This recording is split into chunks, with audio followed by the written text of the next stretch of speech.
club is unique in that we scan all the markets to cherry pick the best markets. And from time to time, for instance, Perth might have been good buying a couple of years ago, but we don't think so now. It will be good buying in a couple of years' time compared to other markets.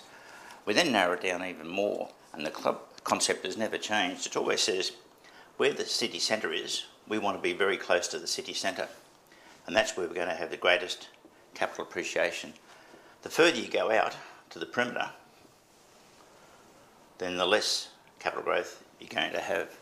Now in this bracket here we say go for new or near new properties and go for good quality properties.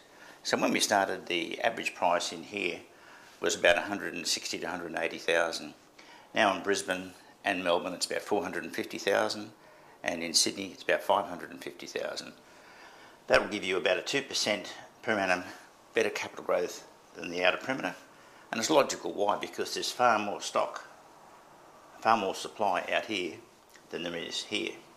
And if you're a builder, you'll find it very, very hard to find a site, to get in there, get it approved and build it. So you'll be paying more for it.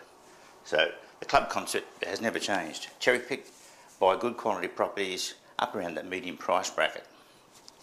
Use our rent calculator to make sure you're not paying too much for it. Get the highest rent return you can. If you had $1 million and you want to put it into the bank, you'd very quickly check the returns that the different banks give you. This one will give you 6, this one will give you 7. It's exactly the same with properties. Once you've zeroed in on an area and the properties are similar, go to our rent calculator, which is free, and work out which is the better rent return. And in fact, the rent return should be stated on the profile. So the club concept and the success we've had is because of these well-laid steps that we're following that take all the risk out of investing and makes it nice and safe. So happy investing.